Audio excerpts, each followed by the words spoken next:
Hello.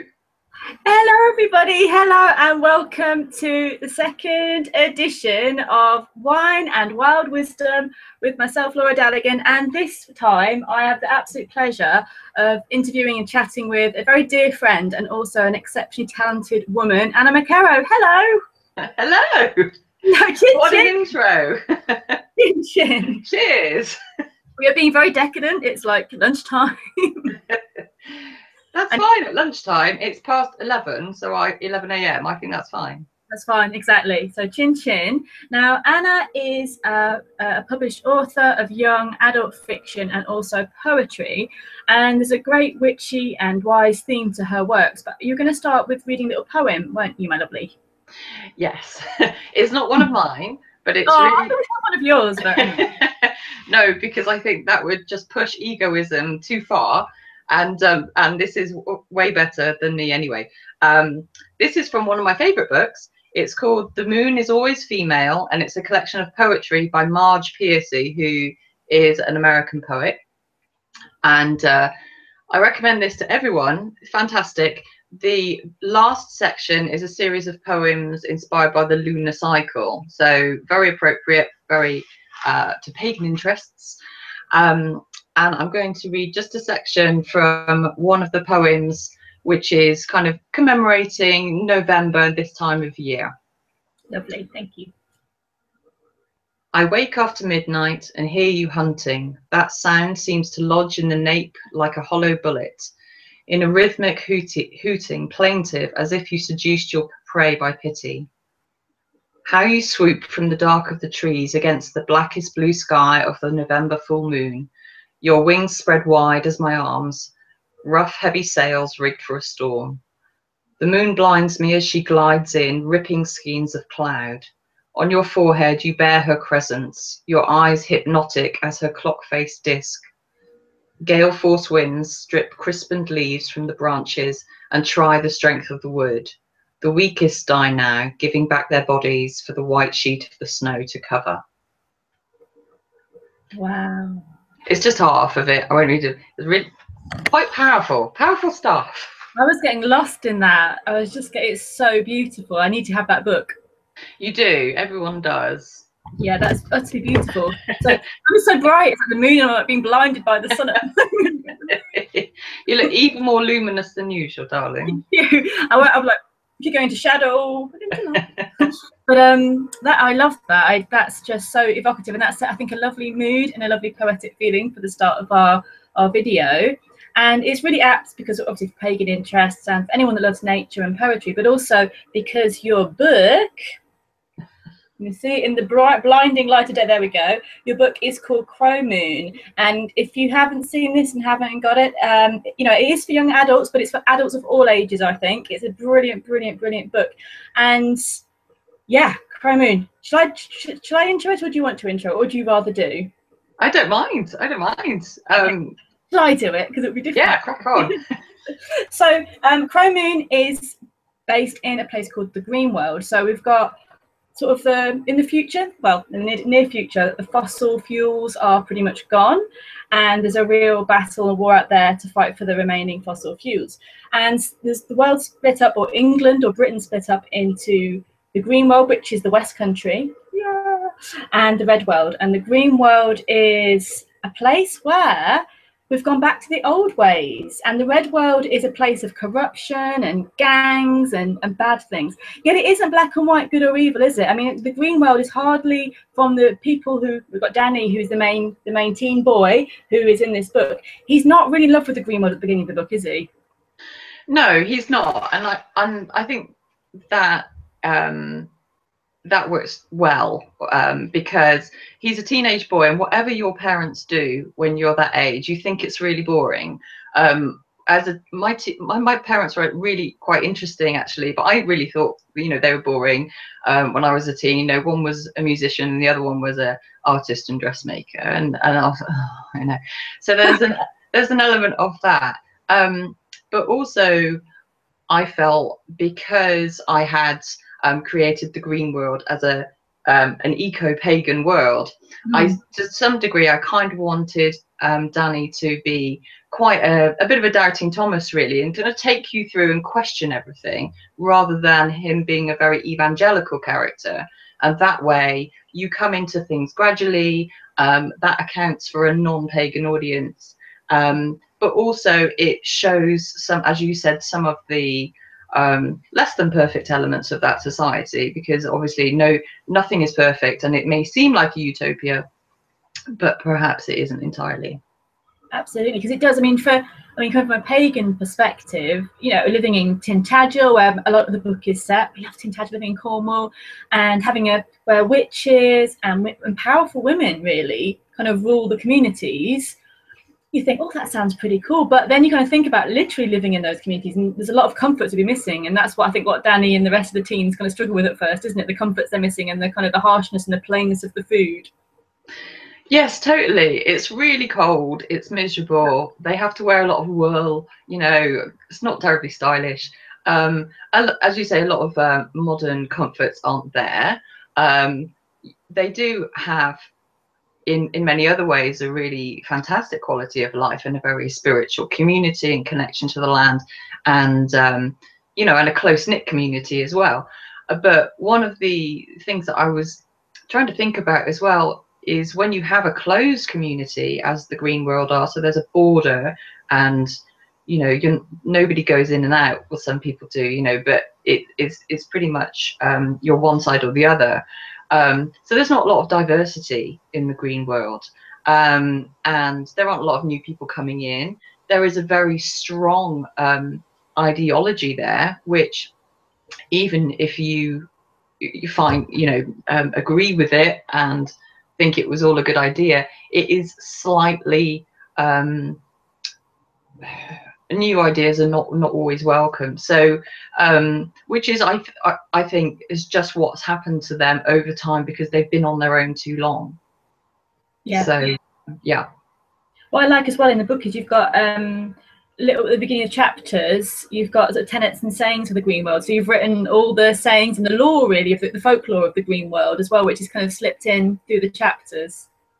Yes, that was a nice fun thing to do, and it's a nice way to provide a context for the world without having to include it in the story so much. So it's a nice convention, isn't it? You know, when you often read a book, you'll get like a quote at the beginning, or a song lyric or something in a chapter, and it's a nice way of kind of making a connection to something else for the reader. And so some of the sayings of the Green World are made up. Some of them are a little bit borrowed from paganism and from the other kind of Celtic texts that the Green World very much draws on. So the Mabinogion, for instance, particularly, and some of the kind of Irish texts as well. So the Green World is they've chosen the Celtic mythology to be theirs, to that's their specific focus. So in the Green World, they worship Brigid, Lugh, and Morrigan. Yeah.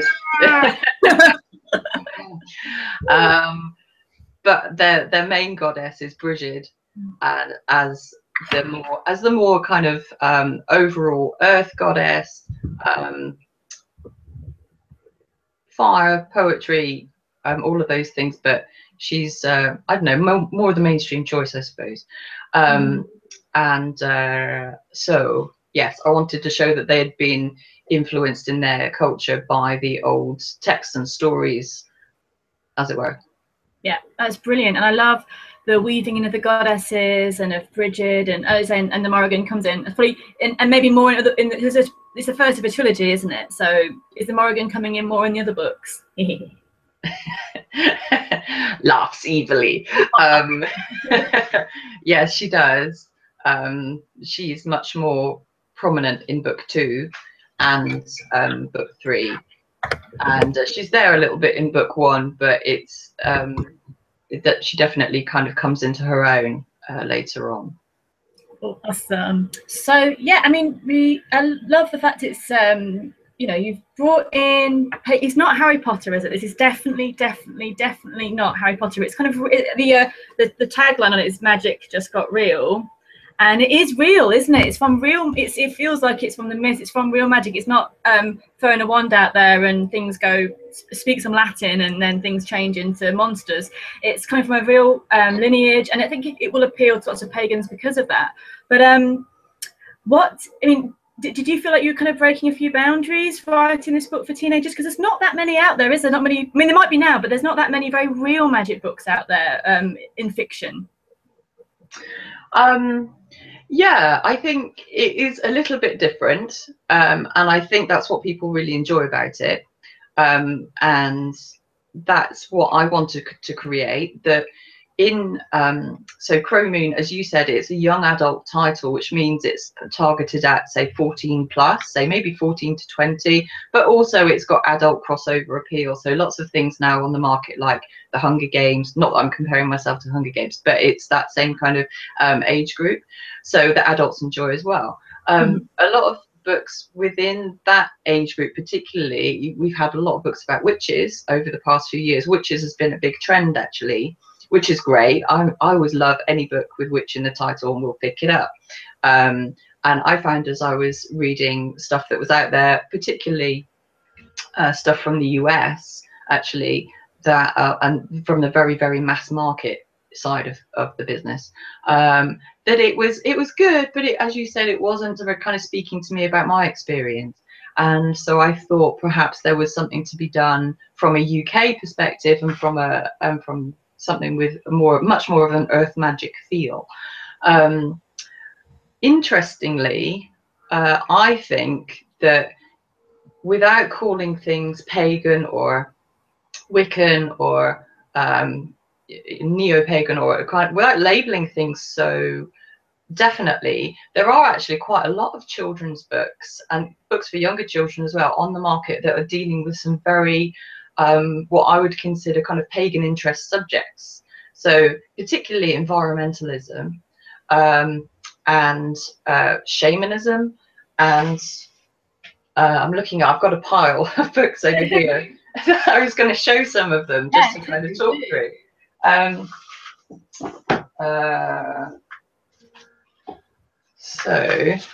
Okay, so for instance, this one. Yes, see, it's gorgeous. You should read it. It's lovely. This is called The Last Wild by Piers Torday, and it is also the first in a trilogy. So there's 2 books that follow this. This is what's called middle grade fiction. So it's for probably aged 8 to 12s, roughly. But again, I enjoyed it, so anyone would.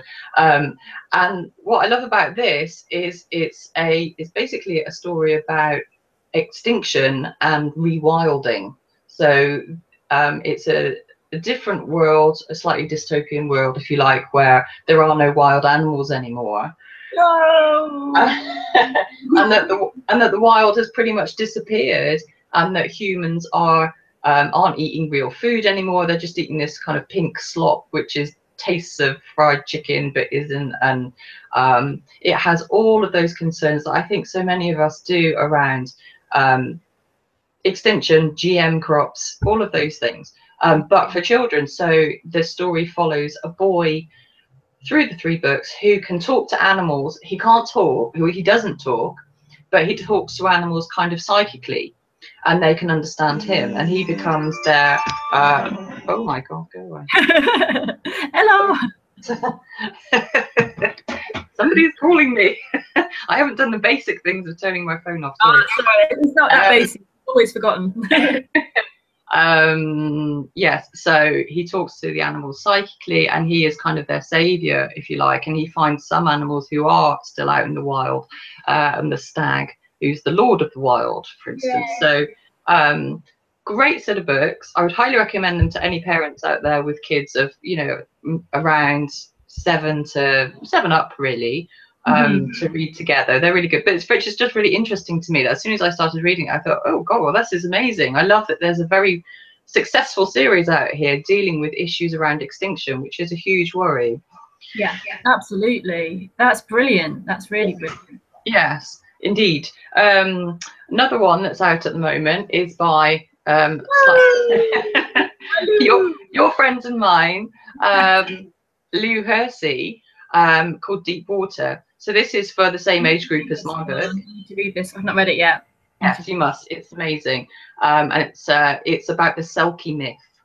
So a bit similar in feel to mermaids, which are also all over children's fiction at the moment.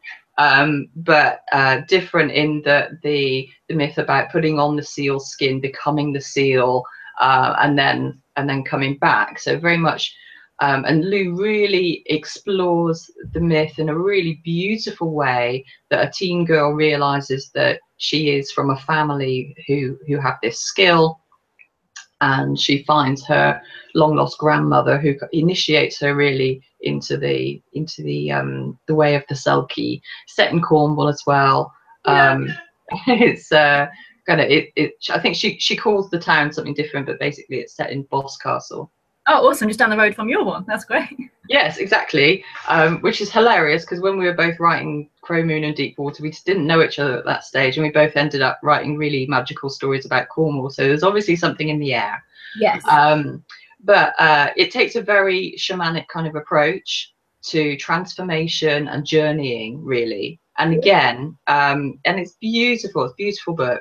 And again, that's really interesting. So this is out for teens now and adults. I feel a little bit like somebody who walks in like a bookseller now. I know, we've got this. What else have we got? There was this one. This is called Bone Jack. This is also great. Wow. Yes, also with kind of a stag man on. That makes me happy. Stag man. So this uses the idea of the stag chase as the kind of basis for an adventure story, and a bit of a self-discovery story as well, and a story about sons and dads, and which is nice actually, because it's exploring that, you know, the masculine myth as well, and again in a very you know, from a mainstream publisher. It has done really well. It's on the list for quite a few prizes as well at the moment. That's great. Yeah, it's a really good read. Also, I love the fact that Sarah is Sarah Crow. Also, I feel like she's a member of the Crow sisterhood. Yes. So Bone Jack also is great. And what else have we got? I was going to show you this one as well, with this like quite quite sort of LSD type cover. It's called Seed. And this is by a lovely lady called Lisa Heathfield. It's also YA. Again, adults. I loved this book, and it just I cried my heart out at the end. I'm not going to tell you what happens, but it's actually about a cult in the sense of you know, like kind of Heaven's Gate type weirdo cults that go off and live in the middle of nowhere, and there's, you know, end up all dying because they all drink the happy juice. It's kind of a bit like that. It's horrible. And it's told from the point of view of a teen girl that lives within the cult. But the interesting thing about it is not the cult so much, but the depiction of nature within it. So Seed is what their cult is called, and it is on the plus side, and it's an extremely nature-loving community, and that side of things never is corrupted. It's actually just the people who are corrupt. So you have this, I think she's 15 or 16-year-old girl living in the depths of beautiful forests and woodlands, and her relationship to the wild is profound and always stays like that. And even after some horrible things happen, that never goes away. It's more of kind of a meditation on the fact of how people become corrupt, but nature is very sacred. Wow. And the interesting interplay between those two things, and how the corruptness of the humans, they try and appropriate nature for their own purposes, but ultimately they, you know, nature wins out in a sense. It's a very interesting book. It's very thought-provoking. I would highly recommend it to everybody. Yes, lots out there at the moment, and there will be lots others as well. It seems like the young adults have got a better deal of interesting books than the adults. Yeah, they really do. They're having a whale of a time with the books. I know.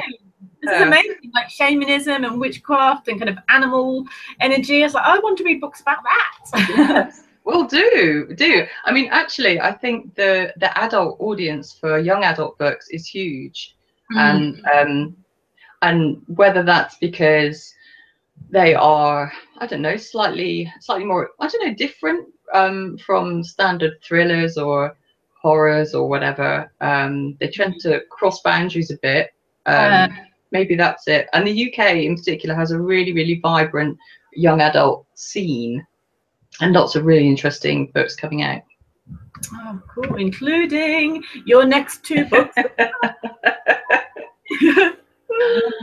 Okay, so you chose for the main character of this book and the first book. I know it's different. You have different character viewpoints. The main sort of narrator in each book, don't you? Yes. Yes. So sorry. Book 1 is a 16-year-old boy, Danny.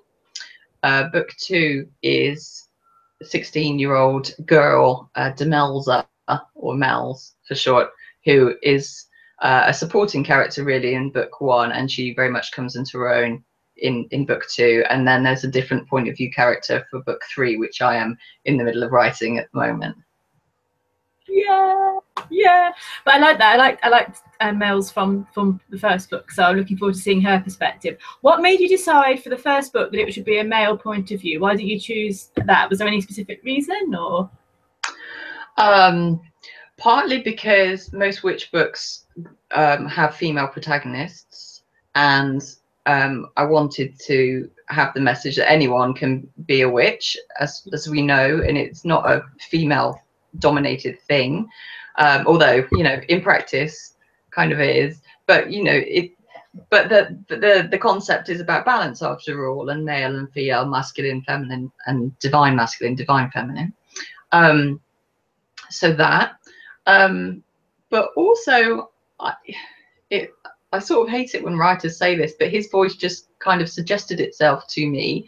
And it came through really strongly that he was this very cocky, too cool for school character who just wants to get pissed all the time, really, and seduce girls. But then actually, you know, he's a sweet boy too. I mean, he does what his mum tells him and all that. Yeah, he does. He's a good boy. He's a good boy, really. And just, I think, as with all characters, it's nice to explore. I like writing characters that are not perfect at all. Danny's pretty flawed. He's got some dodgy motivations for what he does, which is mostly because he wants to get into a girl's pants. And sorry, men out there. For 16-year-old boys, it's probably exactly. You know, but let's try and be like a little bit real about that. And similarly, the girl characters have, you know, have less than lovely. Sorry, my computer's doing something weird. You know, less than lovely elements as well. Oh, definitely. It does also, definitely. No one's like some shining perfect person, are they? That's like, oh, look at them. No, because I mean, also your teens is a terrible time, you know, and there's lots of change, there's lots of transition, your hormones are up in the air, your body's doing weird things, you know, other people are being horrible to you. You're trying to find your place within the world, trying to understand how your culture works, everything. So it's I think it should be something that you depict people going through in a wobbly kind of way sometimes. Yeah, definitely. No, it works so well. It is like reading it is like, I'm in a 16-year-old boy's head. Ah! Well, yeah. I mean, I think I got at least one review saying, well, this is a totally unrealistic male voice, which is fine because it's fiction and very subjective. I mean, and it is a teen boy as imagined by a woman in her 30s. So that is, of course, a factor. And I thought about that a lot. And then I thought, well, yes, that may be true. I think Danny's quite a good voice, and I think, you know, like certainly publishers and stuff liked his voice. But ultimately, male writers have been writing unrealistic female voices in fiction since forever. So I kind of think, suck it, you know. Into that. Yeah.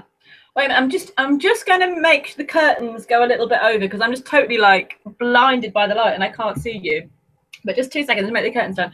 Okay. No, I mean, I don't know. I've never been a 16-year-old boy personally, but I don't know. It kind of felt right to me. But again, yeah, because I found his voice that, you know, it wouldn't be the things that I would think. It was very different to what I would think. So therefore, it's an alien kind of feeling. It's well, maybe it must be what a boy would think at that age. Well, who knows? Who knows? You know, and obviously everybody is different. I know that there is certainly quite a lot of men that I know who have said that they thought I did a good job of it, but I bet you've had loads of amazing reviews as well. We were picking up on the one thing that someone said that's been a bit we're being very English about it and going, there's one thing someone said. I know. No, and what made me laugh is I saw it on Facebook, you put it up there that somebody had like put who they saw Danny as being acted, and it was this really hot guy from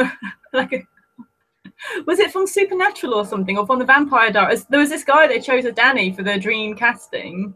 Yes, yeah. He was 16 and he was not. he was quite hot. I thought, oh my gosh, I feel bad. Well, you know, I mean, you know, some of these teen boys are, you know, quite attractive, aren't they? Yeah, he was well into his late 20s, if not early 30s. Exactly. Changed the whole dynamic a bit. Yeah, it was. But then there's what I like to call the Dawson's Creek phenomenon. So, do you remember marrying Tom Cruise? Is that what the Dawson's Creek? Oh no. let's not talk about that. Okay, let's go back. Poor Katie. No, like, so teen TV drama Dawson's Creek of the 90s, and how often those people are clearly not teenagers, you know, the acting, you know, so the casting is always a bit funny on these things. But when they're all about in their 30s at least in Greece, aren't they? At high school. Yes, exactly, Greece. And that didn't spoil it for me. No, it's true. No, exactly. Yeah. So, you know, but in the future worlds where Crow Moon is a film or a TV series, please, please, then yeah, it would be nice to have people who look age appropriate. Yeah, I'm sure it will happen. It's an awesome book and it should happen. So there's a real environmental theme running through this, as well as it's, you know, and it's not what I like is this, it's kind of got all the aspects. You know, it's got pagan aspects, it's got environmental aspects, but it's not preaching it to you. And if you're not pagan or from that background, it's not going to scare you off. It's just bringing in those elements, isn't it? There's yeah, it's not like it's in your face. This is pagan, this is environmental. It's the story weaves around those subjects. Yes, yeah, I think you can't, as strongly as you might feel about some things, you can't be to keep saying evangelical, but you can't kind of try and whack people over the head with things, because that's not entertainment, is it? No, so, that's when the pub just talking at you and you're like going, stop. Yeah, speaking from experience. Yes, and they're going,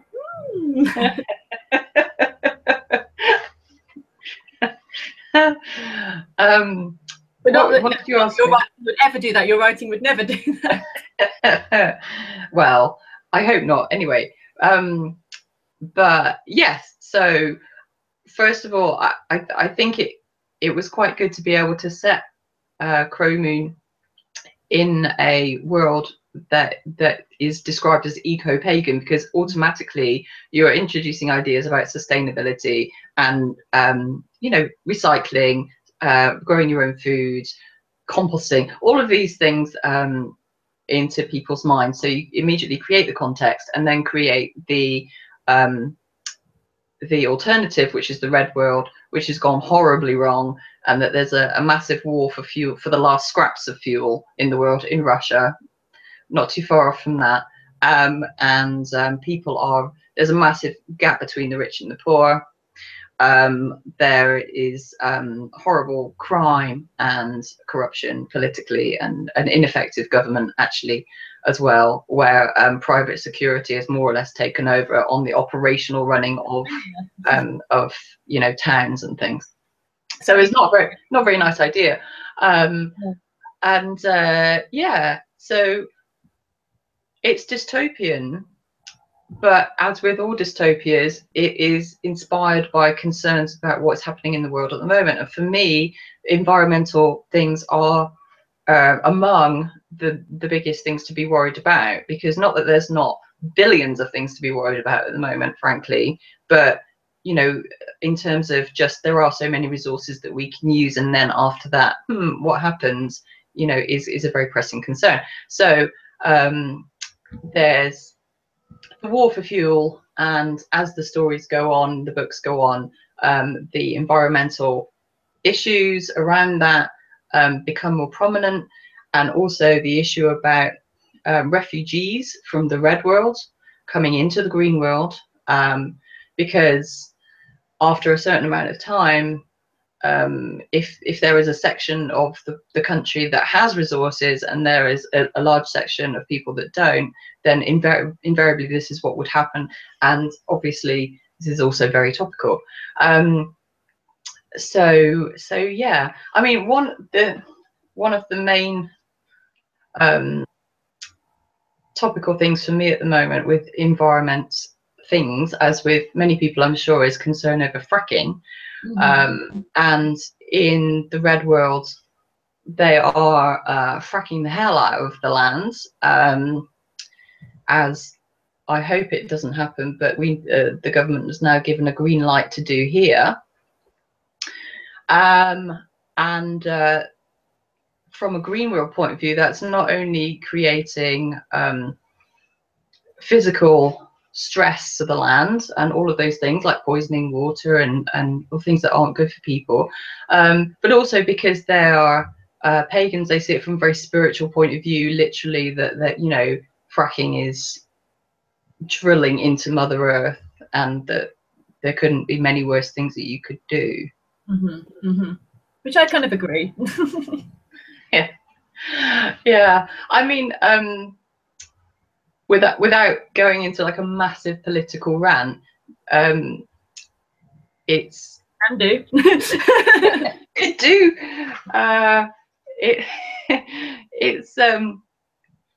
It's quite a pagan concern, I think, because if you consider that the land is sacred and you feel that the earth is your mother and everything, then naturally you are quite concerned about any practice that has been scientifically shown to poison water, create earthquakes, lower house prices, and various other things. So where you could be making more sustainable choices, and there doesn't seem to be a particular rationale for why you aren't doing that, apart from a financial one.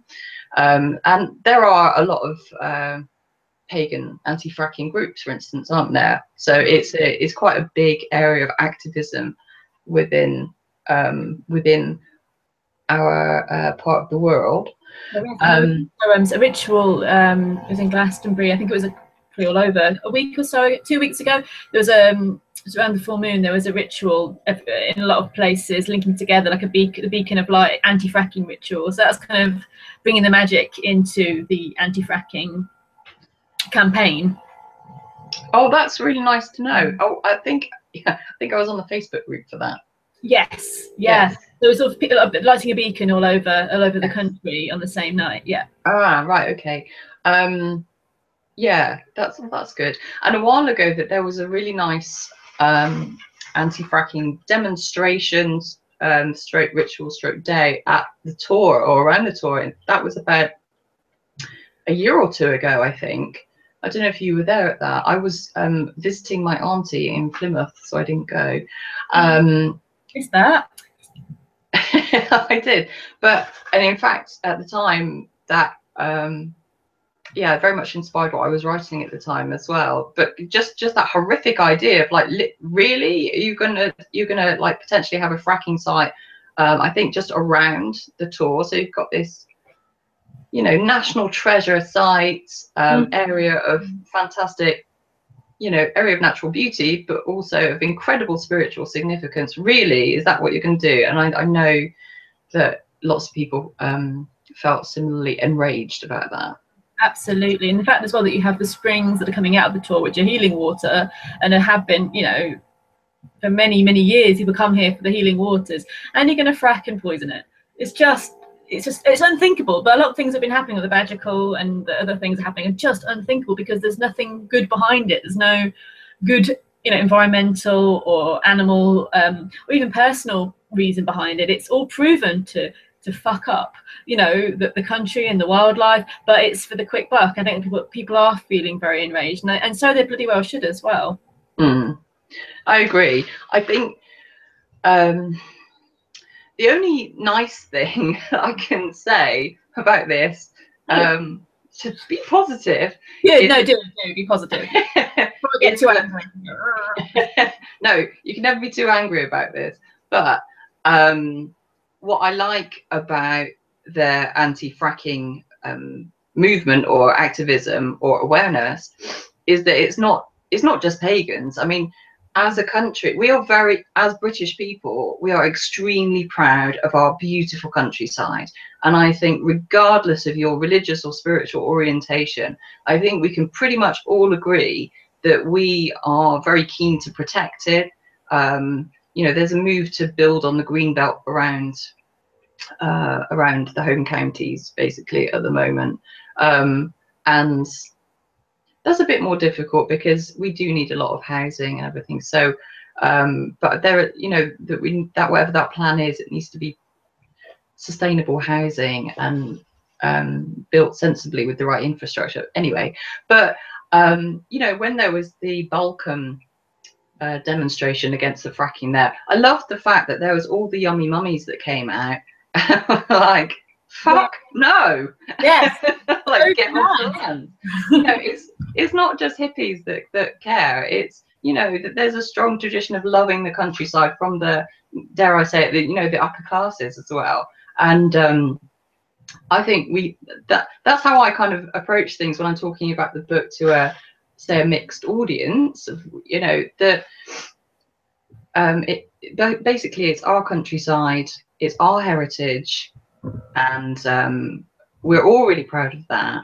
And it doesn't matter, you know, it doesn't matter how you frame it, if you like. That's not very clear, but no, it is, and I think it is true. You know, that I think it's, as a nation, we like walking, we love being outside. It is what we love to do, going on a nice walk. And as you say, it's everybody, and we have to be, you know, for such a small country, it's such a beautiful place, and there's so many beautiful areas. And as you say, it does enrage everybody, I think. And so it brings me to the Morrigan. Talking about being enraged.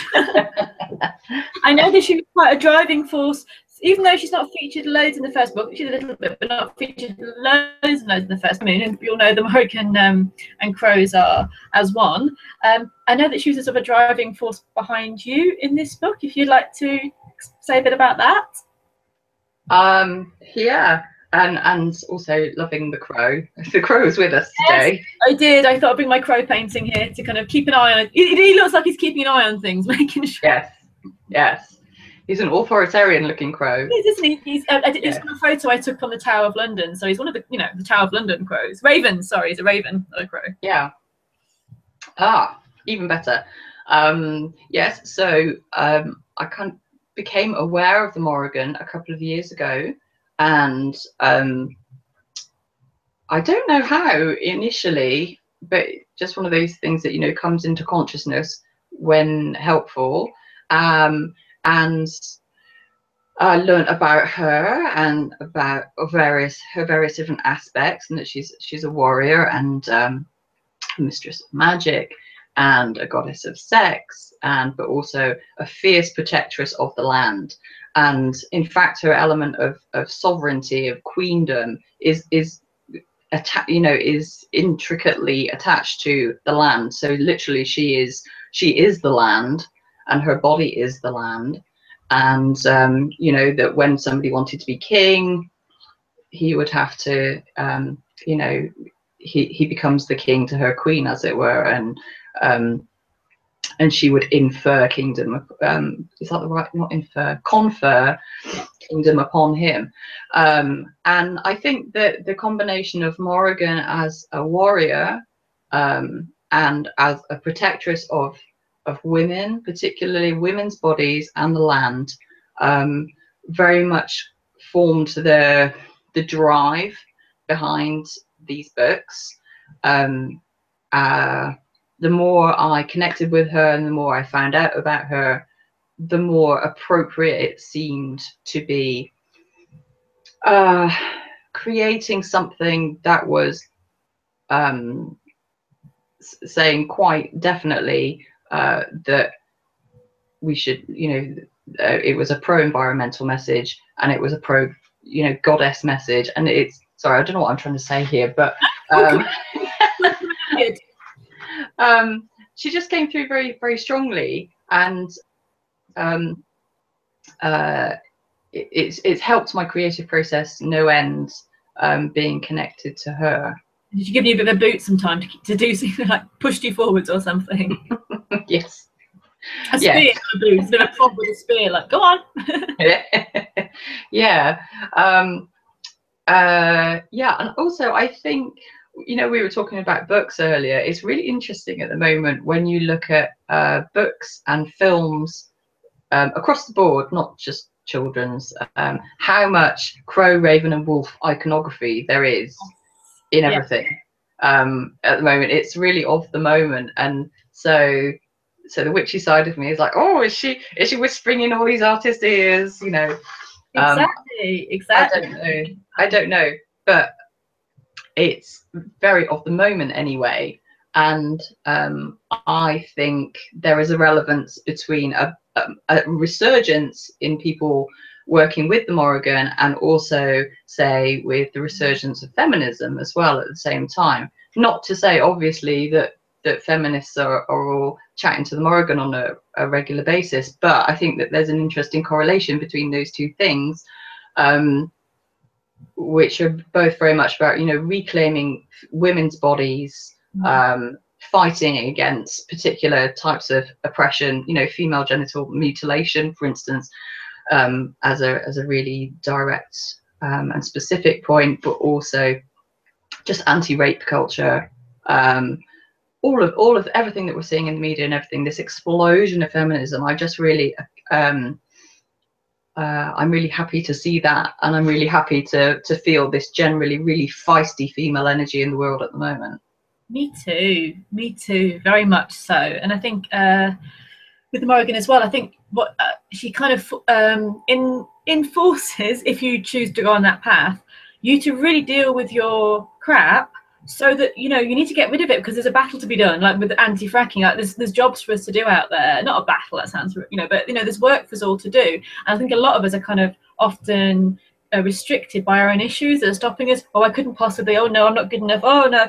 And I think with Morrigan, it's like, deal with that right now because I need you out there. That's kind of what I've seen her doing recently. Because there's been, I think, with the astrology, what's been going on as well, lots of dark goddess stuff we've been seeing in the media, and even Kali on the New York, it's the Empire State Building, wasn't it? You can see that Kali. No. Oh my god, you got to see it. It's like they projected Kali's face onto the Empire State Building. Oh my god. It was intense. It was intense. And there seems to be a lot of stuff I've been reading about and seeing in the media. You've seen the dark goddess, or the dark goddess, but the aspect of the darker feminine, the powerful feminine, all over the place. And with all these eclipses and the blood moon, there just feels to be this very feisty, strong female energy, which isn't the pretty and polite version. And it's sort of saying, deal with it. All the darkness is coming to the surface. Deal with it now. We can't waste time. We have to deal with it and get on together to kind of, I think that the Morrigan's big thing is for us to kind of have that alchemy within ourselves, so we can create the alchemy in the world. So it's interesting to watch the Morrigan and Kali and other powerful feisty goddesses impacting different people's consciousness, and even impacting the Empire State Building. That's incredible. I had no idea. Beautiful. And also really beautiful. It was like a face of the tongue out, you know, proper Kali I won't do it because I look really silly, but that good Carly pose. And I did see some YouTube videos, people kind of going, oh, I can't believe they've done that. But I was like, that's just amazing. Yeah. And what was the rationale for that? Why did that happen?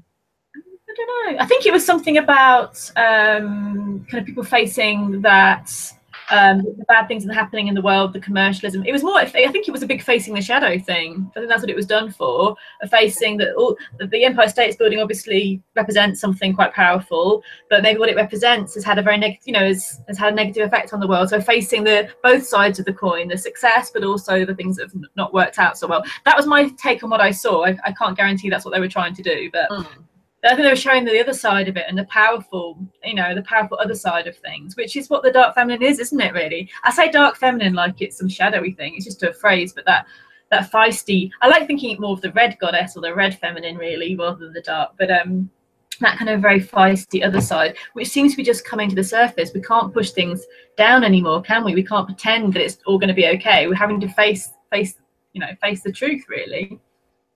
I totally agree. The whole world over, there are some very difficult truths having to be faced at a variety of different levels. And it's interesting to see what happens when those truths are not faced, and things go from bad to worse. That's interesting about the projection. Yeah. And if you haven't seen it, people just Google it onto YouTube or whatever, the Kali on the Empire State Building. Yeah. But it kind of all links into your book, really, because it's all pushing towards facing truths. And I think this is with Crow Moon, it's like one possible outcome, isn't it? I mean, I know it's not what's happening, but it's one possible outcome of things going the way they are. Yeah. I hope that humanity will do what it often does and pull things out of the hat at the last minute. But as far as the environment's concerned, that becomes less and less likely every day that goes on. I mean, I know that these years now, I'm not sure, I can't remember really how long we've got of these years of massive tumultuous change, but I know that ultimately lots of people think that it's a bit of a battle of good and evil, and that in the end we can either come out as, you know, annihilated, or as a new start for a new, better human race. So God knows. I hope it's the last thing. I'm on team renewed. Yes. Renewed. And I think that's why, again, maybe a lot of people are sort of struggling on a personal level, because we haven't got time to, and I said this already, so I'm repeating myself, we haven't got time to indulge in not facing stuff and just letting the same old stuff happen over and over again and not facing up. I just feel like, and we haven't, and it's been horrible in lots of ways. It's like, deal with this now. And it's like, no, I don't want to deal with it. I have to deal with it. But I think it's because for this team renewal to happen, we have to work, it has to work on ourselves. We can't be hindered by ego issues or old issues or all these things that may hold us back or shadow our intentions. I think that's just my idea of how things are, but it kind of seems fitting that a lot of people are kind of having this, dealing with stuff, clearing it out so that we really can, maybe on a global level, shift it.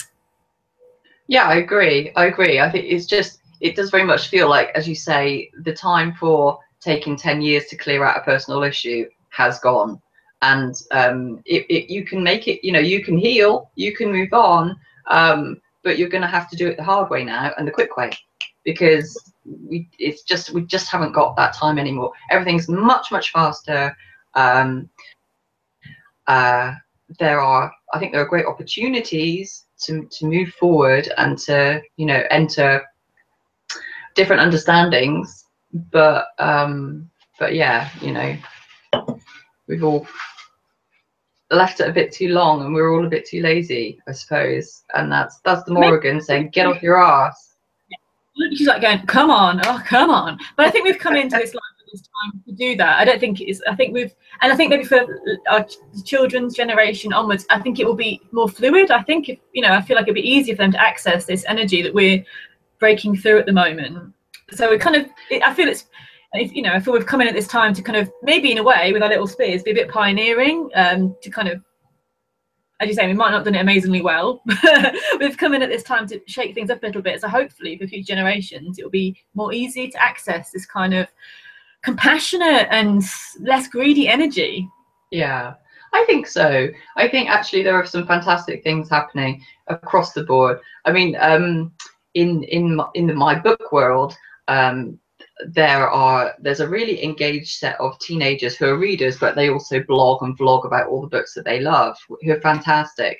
And they, for instance, are very much leading the discussion of the LGBTQ discussion in children's literature in particular. So they are far more generally aware, informed, and thoughtful about sexuality and gender in fiction and those representations than the gatekeepers, so the publishers and the writers, actually, a lot of the time. Mm-hmm. And I really love that they are pushing the agenda forward. So they are literally, you know, the future. They're making the future now, and it's just a kind of a small example. But actually, I think there's like tons of politicized teens now who are really pushing environmental and general political agendas. You know, like the pro-Corbyn campaign. The Green Party has got tons of engaged young people in it. So I think there are tons of really good things happening. There really are. There really are. And yeah, I know. I'm totally on. I have faith. I have much faith that we can pull this together. But yeah, I know, and I think it's great that books like your book and like the ones you've shown, Lou's book, and loads of the young adult fiction out there is addressing these issues, and that it's going to be something that's very relevant for young adults that are reading it, and that they'll be very well versed in what's in paganism as well, and in Celtic beliefs and traditions. So it's not just about being a pagan, it's actually about mythology and folklore of the land, which I think we can all appreciate no matter what our spiritual path is. I think that's another thing that I feel like it's kind of underappreciated, isn't it? Our own fairy tales and folklores of this land. I think that it's really like the Mabinogion, and I know that it's hard to kind of get Celtic fairy tales because they didn't really write the Druids, and that they didn't really write stuff down. But I just kind of find this huge lack of interest in our own cultural history, which kind of upsets me a little bit. Yeah, I think that's true. And again, it's probably slightly being redressed now, but it would take time. So I guess because, do you think when we had the kind of the witchcraft explosion in the 50s and things, people were very much drawing on, say, the Greek myths and things at that time, and Egyptian mythology and things as well. So that has been really key. And then people are just now, well, not now, but it's becoming more popular to look back at the, say, Tuatha De Danann, for instance, and the and the all of their stories. So yeah, no, that is really important too. The culture is defined by its stories, after all. Oh, good line. I would say that I'm a writer, though. A painter would say a culture is defined by its images. Well, I think all of it. But I like that. Stories can be images as well, can't they? So that's true. I like that a lot. Well, I think on that note, I think that's a good place to kind of wrap it up, because I know we could talk all day, and we probably shouldn't. Was there anything else you wanted to? I mean, did you want to read any part of your book, or did you want to say anything else? A little snippet reading? No, I won't read from it. But it's available at all good bookshops. Crow Moon by there it is. I'm with Debbie McGee today. I'm with Debbie McGee. Thank you, Debbie. Yeah, if it sounds interesting to you, then please obviously do go and find it at the library or in the shops. And book 2 will be out in March. Woo! And I'm on Twitter, Anna Mckerrow, if you want to kind of see my inane ramblings. And annamckerrow.com has got a bit of info about the book and about me and how you can contact me. Awesome. I'll put those links down below the video as well, so you guys can follow them through. And definitely do go and check out the book. It's brilliant for all ages. Well, as long as you're, what's the youngest age? Is it 12, did you say? Yeah, I mean, it's fine. It's just got one tasteful sex scene and and a bit of light swearing. So, you know, I tend to think of it of about, say, 12, 13 upwards, but yeah. Cool. Then I've been swearing in this, so if you're 12 or 13, you should be watching this anyway. So Quite. Quite. But if you've watched this far, well done. Well done. Definitely. Well said. Brilliant. Well, thank you so much for being involved today in Wine and Wild Wisdom. It's been awesome talking to you about your book and about fracking and about paganism, about the Morrigan. And I look forward, we can do more in the future, but thank you so much. Oh, cheers, darling. Thank you for having me. Cheers. Okay, cheers. Bye.